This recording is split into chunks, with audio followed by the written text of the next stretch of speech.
ڕێکەوتی هەفتەی گەلاوێژی ساڵی 1360 هەتاوی جەلادانی کۆماری ئیسلامی یەکێک لە لایەنگرە شێلگیرەکانی کۆمەڵە بە ناوی هاوڕێ حەمید نورانی لە زیندانی شاری تەورێز تیرباران کرد. هاوڕێ حەمید نورانی لە بنەماڵەیەکی زەحمەتکێشدا لەدایک بەهۆی هەژاری و نەداری نەیتوانی بچێتە مەدرسە و دەرس بخوێنێت. سەرەتا لە کارگەیەکی فەڕەشکردندا دەستی دایەکار و پاشان بۆ کرێکاری ساختمانی.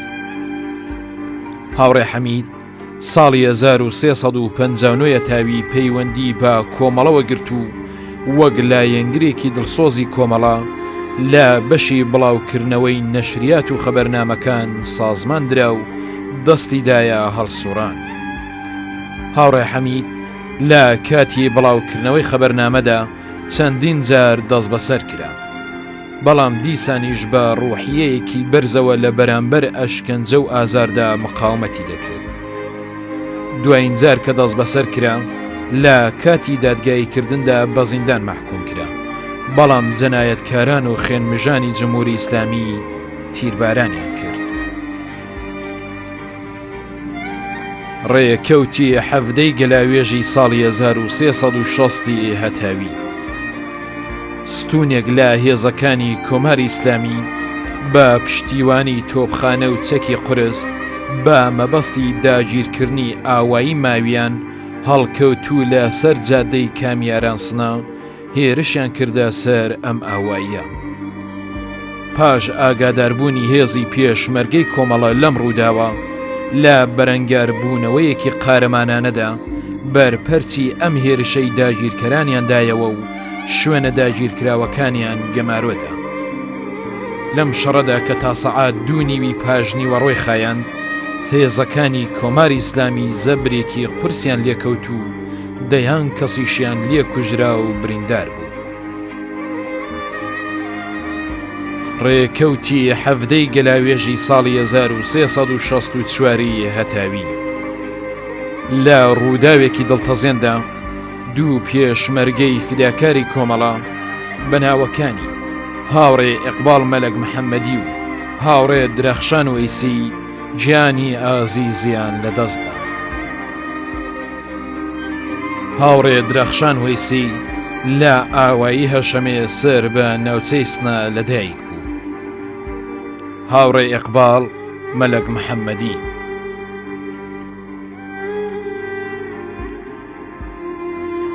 ڕێکەوتی هەفتەی گەلاوێژی ساڵی 1373 هەتاوی دەستەیەک لە بەکرێ گیراوانی کۆماری ئیسلامی لە پیلانێکی تێرۆریستانەدا لە جادەی سولەیمانی قەراخ تەقەیان لە یەکێک لە ماشێنەکانی هەڵگری پێشمەرگەی کۆمەڵە کرد. هاوڕێیانی پێشمەرگە دەست بەجێ بۆ بەرپەرزدانەوەی ئەم هێرشە تێرۆریستیە تەقەیان لێکردنەوە، بەڵام ئەم تاقمە تێرۆریستیە دەرباز بوو. بەداخەوە لە یەکەم دەستڕێژی ئەم بەکرێ گیراوانەدا یەکێک لە هاوڕێیانی پێشمەرگەی کۆمەڵە بە ناوی هاوڕێ کێشتمەد عەباسی ناسراو بە پەیوەند گیانی ئازیزی بەخت کرد. هاوڕێیەکی دیکەشمان بە ناوی هاوڕێ کامبیس تەیموری ناسراو بە عەلی ئەکبەر بە توندی بریندار بوو. بەداخەوە پاش چەند سەعات دوای گواستنەوەی بۆ نەخۆشخانە بەهۆی کاریبوونی برینەکەی لە نەخۆشخانەی شاری سلەیمانی گیانی ئازیزی بەخت کرد. هاوڕێ کێشتمەند عەباسی ناسراو بە پەیوەند ساڵی 1352 تاوی لە سەرپۆلی زەهاو لەدایک. ساڵی 1370 هەتاوی هاتە ناو ڕیزی پێشمەرگەی کۆمەڵە. هاوڕێ کامبیس تەیموری ناسراو بە عەلی ئەکبەر ساڵی 1350 هەتاوی لە ئاوایی کوردەوان سەر بە شاری کرماشان لەدایک. ساڵی 1370 هەتاوی هاتە ناو ڕیزی پێشمەرگەی کۆمەڵە.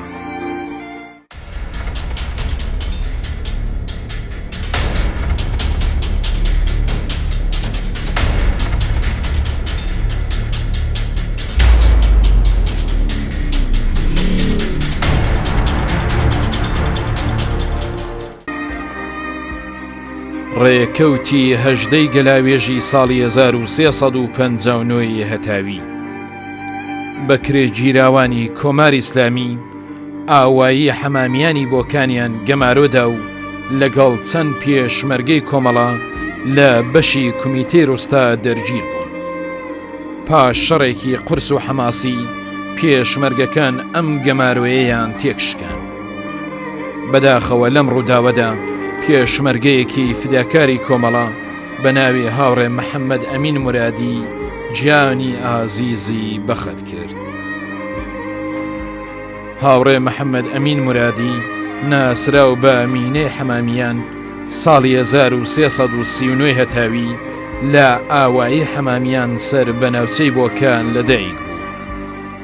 هاوڕێ محەممەد ئەمین بەرەندامی کۆمەڵە و ئەندامی کومیتەی ڕۆستایی حەمامیان بوو. ڕێکەوتی هەژدەی گەلاوێژی ساڵی 1361 هەتاوی هێزەکانی کۆماری ئیسلامی هێرشیان کردە سەر ئاوایی گوندەوێڵە سەر بە ناوچەی شنۆ و 3 کەس لە خەڵکی ئەم ئاواییان تیرباران کرد و پاشان هێرشیان کردە سەر ئاوایەکانی دەوروبەر بە تایبەت ئاوایی سەرگیز. خەڵکی ئەم ئاوایە لەگەڵ پێشمەرگەکانی کۆمەڵە و دێموکرات بەرەنگاری ئەم هێرشەی هێزەکانی کۆماری ئیسلامی بوونەوە و پاش ماوەیەک هێزی داگیرکەریان گەمارۆدا. بەهۆی پشتیوانی چەندین هێلیکۆپتێری کۆماری ئیسلامی داگیرکەرانی ئەم ڕژیمە توانیان لەم گەمارۆیە ڕزگاریان بێت و پاشەکشە بکەن. لەم شەڕەدا دەیان کەس لە بەکرێ گیراوانی کۆماری ئیسلامی کوژران و چەک و تەقەمەنێکی زۆر کەوتە دەست هێزی پێشمەرگەوە.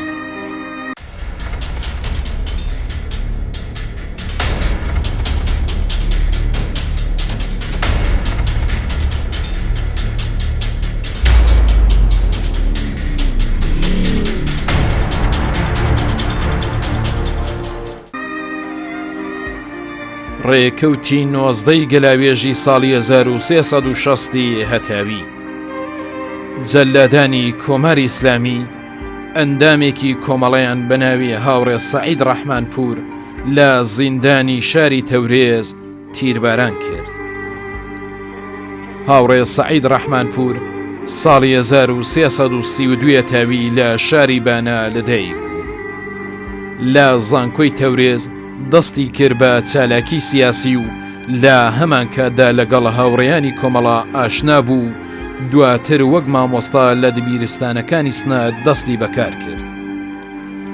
دوای شۆڕشی گەلانی ئێران درێژەی بە چالاکی خۆیدا و لە 23 پوشپەڕی ساڵی 1360 هەتاوی لەلایەن هێزە بەکرێ گیراوەکانی کۆماری ئیسلامیەوە دەست بەسەر کرا و بەهۆی ئەشکەنجەوە کولیەکانی تووشی خوێنڕێژی بوو. هاوڕێ سەعید ئەندامی تەشکیلات نەهێنی کۆمەڵە بوو. ڕێکەوتی 19 گەلاوێژی ساڵی 1361 هەتاوی هێزە بەکرێ گیراوەکانی کۆماری ئیسلامی مەقەڕی پێشمەرگەکانی کۆمەڵەیان لە بەرزایەکانی کوڕە مەریەم سەر بە ناوچەی کامیاران دایە ژێر خۆمپارە. لە جەریانی ئەم خۆمپارە بارانەدا پێشمەرگەیەکی فداکاری کۆمەڵە بە ناوی هاوڕێ هوشەنگ ترکاشوەند گیانی ئازیزی بەخەت کرد. هاوڕێ هوشەنگ ترکاشوەند ساڵی 1344 هەتاوی لە شاری کرماشان لەدایک بوو. هەر لەو شارە تا دەورەی ناوەندی درێژەی بە خوێندندا. ساڵی 1360 هەتاوی بوو بە پێشمەرگەی کۆمەڵە و بوو بە فەرماندەی تیمێک لە پێشمەرگەکانی کۆمەڵە.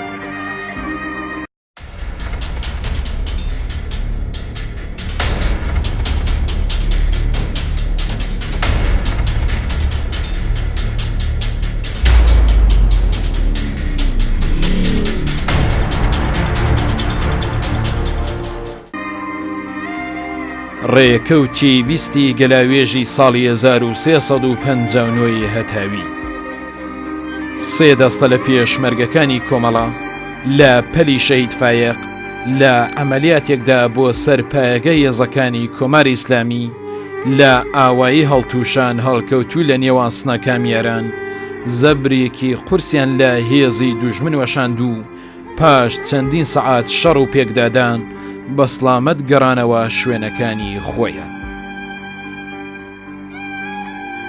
ڕێکەوتی 20 گەلاوێژی ساڵی 1359 هەتاوی پاش بڵاوبوونەوەی ڕاگەاندنی شێخ عێزەدین حوسێنی سەبارەت بە بەشداری خەڵک بۆ ڕێزگرتن لە یادی پێشمەرگە شەهیدەکان لە شەڕی داسەپاوی کۆماری ئیسلامی بەسەر کوردستاندا نزیک بە 5,000 کەس لە خەڵکی ئاوایەکانی دەوروبەری کامیاران لە گۆڕستانی ئاوایی شایەنی کۆبوونەوە و لە ڕێو ڕسمێکی شکۆدەردا ڕێزیان گر لە یادی جانبەخت کردوانی ڕێگەی ئازادی خەڵکی زەحمەتکێشی کوردستان و ڕق و بێزاری خۆیان لە هێرشی نامرۆڤانەی هێزەکانی کۆماری ئیسلامی بۆ سەر خەڵکی کوردستان دەربڕی. شایانی باسە لەم ڕێو ڕسمەدا پێشمەرگەکانی کۆمەڵە و پەیکار بەشداریان کرد. ڕێکەوتی 20 گەلاوێژی ساڵی 1364 هەتاوی پێشمەرگەکانی کۆمەڵە لە عملیاتێکی سەرکەوتوانە مەقەڕێکی سوپای پاسداران و بەسیجی کۆماری ئیسلامی لە ئاوایی ساروجە سەر بە شاری سایانقەڵا گرتەوە و چەندین کەس لە هێزەکانی کۆماری ئیسلامی بەدیل گیران. ڕێکەوتی 20 گەلاوێژی ساڵی 1365 هەتاوی لە بەرپەرزدانەوەی هێرشێکی هێزەکانی کۆماری ئیسلامی ئێران بۆ سەر ئاوایی خەجەک سەر بە ناوچەی بانە پێشمەرگەیەکی فداکاری کۆمەڵە بە ناوی هاوڕێ ئەبوبەکر قادری ناسراو بە شەکرە جانی ئازیزی بەخت کرد. هاوڕێ ئەبوبەکر قادری ناسراو بە شەکرە لە ئاوایی مەجیسە سەر بە ناوچەی بانە لەدایک بوو. دوای هێرشی هێزەکانی کۆماری ئیسلامی بۆ سەر کوردستان پەیوەندی بە تەشکیلاتی نێنی کۆمەڵەوە گرت و وەک تێکۆشەرێک لە شوێنی ژیانی درێژەی بە خەباتی سیاسی و ڕێکخراوەییدا. زستانی ساڵی 1364 هەتاوی هاتە ناو ڕیزی پێشمەرگەی کۆمەڵە.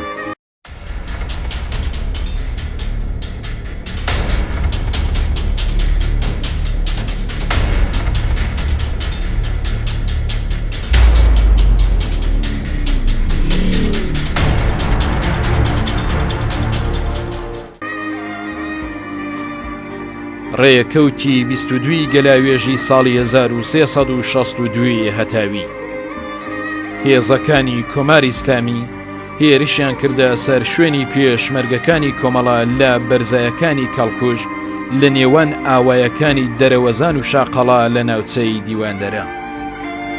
پێشمەرگەکانی کۆمەڵە بەرەنگاری ئەم هێرشە بوون و زەبرێکی قورسیان لە هێزەکانی ڕژیم وەشاند و دەیان کەس لە هێزەکانی کۆماری ئیسلامی کوژران و بریندار بوو. بەداخەوە لە جەریانی ئەم شەڕەدا 6 پێشمەرگەی فیداکاری کۆمەڵە بەناوەکانی هاوڕێ ئەمین میرزایی، هاوڕێ محەممەد محەممەدی، هاوڕێ مەنسوور خان عەلیزادە، هاوڕێ ئەمین مرادیان، هاوڕێ بەها سەلامی و هاوڕێ کەماڵ حاجی میرزایی جاونی ئازیزیان بەخت کرد. هاوڕێ ئەمین میرزایی ساڵی 1339 تاوی لە ئاوایی قەرەیەرە سەر بە ناوچەی دیواندەرە لەدایک بوو. پاش شۆڕشی ساڵی 1357 تاوی لەگەڵ کۆمەڵە ئاشنا بوو. ساڵی 1361 تاوی هاتە ناو ڕیزی پێشمەرگەی کۆمەڵە. هاوڕێ محەممەد محەممەدی ساڵی 1337 تاوی لە ئاوایی کەڵەکان سەر بە ناوچەی دیواندەرە لەدایک بوو. ساڵی 1358 تاوی پەیوەندی بە کۆمەڵەوە گرت و بوو بە تەشکیلات نهێنی کۆمەڵە. ساڵی 1361 تاوی هاتە ناو ڕیزی پێشمەرگەی کۆمەڵە و درێژەی بە خەباتی خۆیدا. هاوڕێ مەنسوورخان عەلیزادە ساڵی 1340 هەتاوی لە ئاوایی حەزار چەرم و سەر بە ناوچەی دیواندەرە لەدایک بوو. بەهاری ساڵی 1359 هەتاوی پەیوەندی بە تەشکیلاتی کۆمەڵەوە گرت و هاوینی ساڵی 1361 هەتاوی هاتە ناو ریزی پێشمەرگەی کۆمەڵە. هاوڕێ ئەمین مرادیان ناسراو بە ئەمینە سوور لە ئاوایی نەجەف ئاوا سەر بە ناوچەی کامیێران لەدایک بوو. ساڵی 1358 هەتاوی پەیوەندی بە کۆمەڵەوە گرت و ساڵی 1359 هەتاوی بوو بە پێشمەرگەی کۆمەڵە. هاوڕێ ئەمین ئەندامی کۆمەڵە و فەرماندەی دەستەیەک لە پێشمەرگەکانی کۆمەڵە بوو. هاوڕێ بەها سەلامی ساڵی 1344 هەتاوی لە ئاوایی قەرەول سەر بە ناوچەی دیواندەرە لەدایک بوو. ساڵی 1360 هەتاوی هاتە ناو ریزی پێشمەرگەی کۆمەڵە. هاوڕێ کەماڵ حاجی میرزایی ساڵی 1337 هەتاوی لە ئاوایی باوەڕێ سەر بە ناوچەی سنە لەدایک بوو. ساڵی 1358 هەتاوی پەیوەندی بە کۆمەڵەوە گرت. ساڵی 1362 هەتاوی بوو بە ئەندامی کۆمەڵە و فەرماندەی پەلێک لە پێشمەرگەکانی کۆمەڵەی پێسپێردرا. ڕێیەکەوتی 22 گەلاوێژی ساڵی 1364 هەتاوی پێشمەرگەکانی کۆمەڵە پایەگایەکی کۆماری ئیسلامیان لە ئاوایی ساردا و هەڵکەوتوو لە ناوچەی بانە گرتەوە. لە جەریانی ئەم ئەمەلیاتەدا چەک و تەقەمەنیەکی بەرچاو کەوتە دەستهێزی پێشمەرگەی کۆمەڵە و چەند کەسیشدا بەکرێگیراوان بەدیل گیران.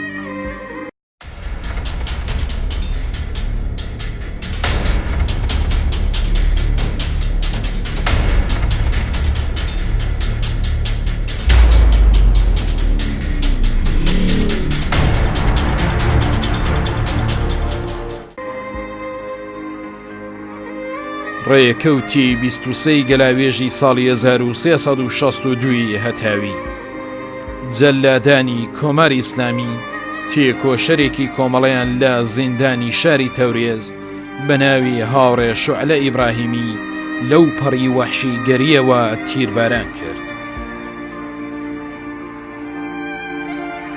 هاوڕێ شوعلە ئیبراهیمی ساڵی 1344 هەتاوی لە بنەماڵەیەکی شاری ساقەز لەدایک بوو. لە ڕاپەڕینی خەڵکی ئێران لە دژی ڕژیمی شا بەشداری کرد و بەند جۆرە وەک زۆرێک لە لاوانی ئەو کات لەگەڵ مەسایلی سیاسی ئاشنا بووە و ئەمە سەرەتایەک بوو بۆ تێکۆشان و خەبات لە پێناو ئازادی و نەمانی هەر جۆرە چەوسانەوەیەک. ساڵی 1358 هەتاوی لەگەڵ سیاسەتەکانی کۆمەڵە ئاشنا بوو وەک لایەنگرێکی دڵسۆز دەستیدایە خەبات و هەڵسوڕانی سیاسی. بەهۆی هەڵسوڕانی بەرچاوی بەردەوام لە ژێر چاوەدێری توندیێزەکانی ڕژیمی کۆماری ئیسلامی بوو بۆ ماوەی 10 ڕۆژ دەست بەسەر کرا و خرایە زیندان. بەڵام هاوڕێ شوعلە زۆر بوێرانە لە بەرامبەر ئەواندا ڕاوەستا و هیچ نەهێنێکی نەدرکاند و ئەوانی ناچار کرد کە ئازادی بکەن. ساڵی 1359 هەتاوی بەهۆی هەڵسوڕانی سیاسی لە مەدرسە دەرکرا و بەم جۆرە ناچار بوو بۆ دەرس خوێندن ڕوو بکاتە شاری تەورێز. چەند جاری دیکە هاوڕێ شوعلە لەلایەن هێزەکانی ڕژیم دەست بەسەر کرا و خرایە زیندان. هاوڕێ شوعلە لە کاتێکدا کە تەمەنی زۆری نەبوو بەڵام وەک تێکۆشەرێکی ڕێگای خەبات و بزوتنەوەی ڕزگاری خوازی خەڵکی کورد لە هیچ فداکاری و دڵسۆزیەک سڵی نەکرد و بوو بە سیمایەکی ناسراوی نێو ژنانی بەژمەینەتی کوردستانیش کە هیوای ئاسۆیەکی گەشی بۆ ئەوان مزگەێنی دەدا. ساڵی 1362 هەتاوی بۆ جارێکی دیکە دەست بەسەر کرا و لە زیندانی تاکە کەسی لە تەورێ زیندانی کرا و دواتر نێردرایە زیندانی گشتی و لەوێ خرایە ژێر ئەشکەنجە و ئازارێکی زۆرەوە. ئەشکەنجەکردنی هاوڕە شوعلە بە شێوەیەکی وەحشیانە لەلایەن هێزەکانی کۆماری ئیسلامی ئەو پەڕی درەندەیی ئەوانی بۆ هەمووان دەرخست و دواتر لە دادگایی نەمایشی حکمی ئەعدامیان بەسەریدا سەپان. ڕێکەوتی 23 گەلاوێژی ساڵی 1359 هەتاوی پەلێک لە پێشمەرگەکانی کۆمەڵە بە ناوی پەلی شەید سەعید ساعەت 12:30 شەو لە عەمەلیاتێکدا هێرشیان کردە سەر چەند مەقەڕی بەکرێگیراوانی کۆماری ئیسلامی لە حوسێن ئاوا هەڵکەوتوو لەسەر جادەی سنەساقز. ئەم عەمەلیاتە تا سەعات 1:30 شەوی خایاند و لە جەریانی ئەم عەمەلیاتەدا هێزی پێشمەرگەی کۆمەڵە زەبرێکی کاریان لە بەکرێگیراوانی کۆماری ئیسلامی وەشاند. ڕێکەوتی 23 گەلاوێژی ساڵی 1362 هەتاوی کاربەدەستانی کۆماری ئیسلامی لە شاری سەقز 5 لایەنگر و هەڵسوڕاوی کۆمەڵەیان بەناوەکانی هاوڕێ وەحیدە وەحیدی، هاوڕێ حاجی ڕەسوڵ باپیری، هاوڕێ خالید باپیری، هاوڕێ مەحێددین جەلالی و هاوڕێ شەمسەدین ئەحمەدیان تیرباران کرد. هاوڕێ وەحیدە وەحیدی کچێکی لاوی شاری سەقز و قوتابی دەبیرستان بوو کە لەلایەن هێزەکانی کۆماری ئیسلامی دەست بەسەر کرا. هاوڕێ وەحیدە کچی دکتۆر دەروێژ وەحیدی پێشمەرگەی فیداکاری کۆمەڵە بوو. حاجی ڕەسوڵ باپیری لە ئاوایی ئاغجەیوان سەر بە شاری بۆکان لەدایک بوو. ساڵی 1358 هەتاوی پەیوەندی بە تەشکیلاتی نێنی کۆمەڵەوە گرت. هاوڕێ خالید باپیری لە ئاوایی ئاغجەیوان سەر بە شاری بۆکان لەدایک بوو. ساڵی 1358 هەتاوی پەیوەندی بە تەشکیلاتی نێنی کۆمەڵەوە گرت. هاوڕێ خالید کوڕی حاجی ڕەسوڵ باپیری هەڵسوڕاوی تەشکیلاتی کۆمەڵە بوو. هاوڕێ مەحێددین جەلالی، هاوڕێ شەمسەدین ئەحمەدی. ڕێکەوتی 23 گەلاوێژی ساڵی 1362 هەتاوی هاوڕێ خالید حەلیمی هەڵسوڕاوی تەشکیلاتی کۆمەڵە بەدەست جەلادانی کۆماری ئیسلامی لە شاری تەورێز تیرباران کرا. هاوڕێ خالید حەلیمی ساڵی 1343 هەتاوی لە شاری سەقز لەدایک هەر لە سەرەتای ئاشکرابوونی کۆمەڵە پەیوەندی بە تەشکیلاتی کۆمەڵەوە گرت و ساڵی 1361 هەتاوی لەلایەن هێزە سەرکوتگەرەکانی کۆماری ئیسلامیەوە دەست بەسەر کرا. ڕێکەوتی 23 گەلاوێژی ساڵی 1364 هەتاوی هێزەکانی ڕژیمی کۆماری ئیسلامی بە نیازی زەربەدان لە چەند واحید لە پێشمەرگەکانی کۆمەڵە لە ئاوایی زوێران لە جادەی سەقزمەریوان بەرەو ئەم ئاوایە وەڕێکەوتن. پێشمەرگەکانی کۆمەڵە لە 3 شوێنەوە بەرەنگاریان بوونەوە و لە شەڕێکی قورس و قارەمانانەدا ئەم هێزەی دوژمنیان تێکشکاند و پاشەکشیان پێکردن. لەم شەڕەدا ژمارەیەک لە بەکرێگیراوان کوژران و بریندار بوون و چەک و تەقەمەنیەکی زۆر کەوتە دەست پێشمەرگەکانی کۆمەڵە.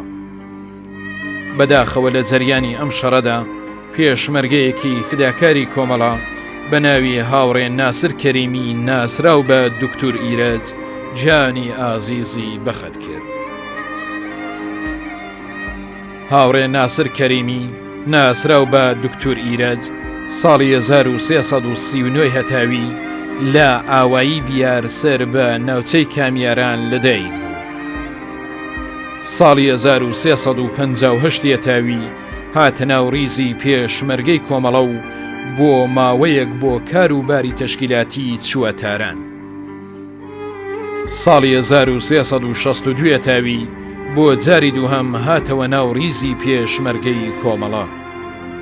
ساڵی 1363 تاوی بووە پزیشکیاری گوردانی چیها و نەکەرۆز. ڕێکەوتی 23 گەلاوێژی ساڵی 1368 هەتاوی چەند واحید لە پێشمەرگەکانی کۆمەڵە لە گوردانی کاوە و تیپی 11 سنا کە بۆ بەڕێوەبرنی ئەرکێکی تەشکیلاتی چوبوونەوە دەوروبەری سنا کەوتنە کەمینی هێزەکانی کۆماری ئیسلامی و لە شەڕێکی قورس و نابەرابەردا توانیان ئەم کەمینە تێک بشکێن و زەبرێکی قرس لە هێزی دوژمن بدەن.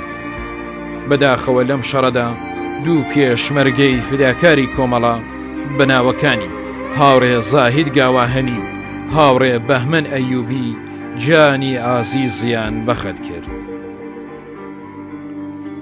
هاوڕێ زاهید گاواهەنی ساڵی 1344 تاوی لە ئاوایی کەمێ سەر بە ناوچەی سنە لەدایک بوو. ساڵی 1362 تاوی پەیوەندی بە کۆمەڵەوە گرت. ساڵی 1364 تاوی هاتە ناو ڕیزی پێشمەرگەی کۆمەڵە. هاوڕێ زاهید بەرپرسی دەستەیەک لە پێشمەرگەکانی کۆمەڵە و ئەندامی چالاکی کۆمەڵە بوو. هاوڕێ بەهمەن ئەیوبی